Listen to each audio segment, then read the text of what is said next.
Welcome to మెగానన్ TV. Telangana రాజకీయ క్షేత్రంలో గులాబీ బాస్ కేసీఆర్ తన మార్క్ వ్యూహంతో మరోసారి వార్తల్లో నిలిచారు.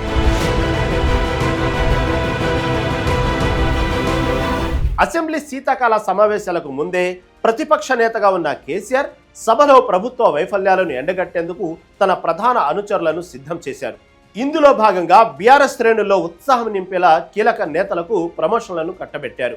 ముఖ్యంగా పార్టీ ట్రబుల్ షూటర్గా పేరున్న హరీష్ రావుకు అసెంబ్లీలో అత్యంత కీలకమైన డిప్యూటీ ఫ్లోర్ లీడర్ బాధ్యతలను అప్పగించి సరికొత్త చర్చకు తెరలేపారు. కేసీఆర్ గారి హయాంలో చాలా మంచి పనులు జరిగినాయి. ఇక 10 ఏళ్లలో ఏం చేయలేదంటే మరి 56 ఏళ్ళంతా మీరు ఉద్ధరించి బాగా చేసిస్తే మేము ఖరాబ్ చేసినట్ట.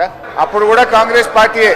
శాసనసభలో బీఆర్ఎస్ పక్ష నేతగా కేసీఆర్ కొనసాగుతుండగా ఆయనకు తోడుగా సభలో పార్టీ గొంతుకను మరింత బలంగా వినిపించేందుకు హరీష్ రావును డిప్యూటీ ఫ్లోర్ లీడర్ గా నియమించారు. గతంలో తెలంగాణ ఉద్యమ సమయంలో కూడా ఇదే బాధ్యతలను సమర్థవంతంగా నిర్వహించిన అనుభవం హరీష్ రావుకు ఉంది. తెలంగాణ ఉద్యమ రూపంలో ఈ సభలోకి మేము ఎమ్మెల్యేలుగా వచ్చినాం కనుక మా ప్రజలు పంపిన కనుక మేము మా ప్రజల పక్షాన్ని అడుగుతున్నాం, ప్రశ్నిస్తున్నాం, పోరాడుతున్నాం, సాధిస్తున్నాం అనేటువంటి మాట తెలియజేస్తా ఉన్నాం. ప్రభుత్వ గణాంకాలను వేళ్ల మీద లెక్క పెడుతూ అధికార పక్షాన్ని ఇరకాటంలో పెట్టడంలో ఆయన దిట్ట.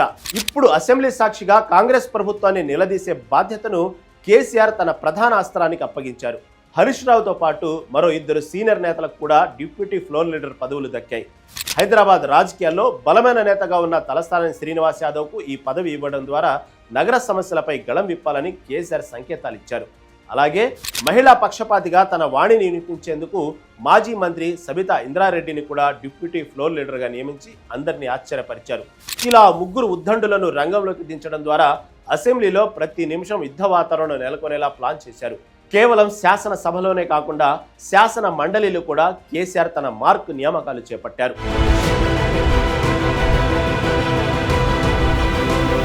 బీసీ నేత ఎల్ రమణ మరియు యువ నాయకుడు పోచంపల్లి శ్రీనివాస్ రెడ్డిలను మండలిలో డిప్యూటీ ఫ్లోర్ లీడర్లుగా నియమించారు. ఇక ప్రముఖ కవి, కళాకారుడు దేశపతి శ్రీనివాస్ ను మండలిలో పార్టీ వీపుగా నియమించడం విశేషం.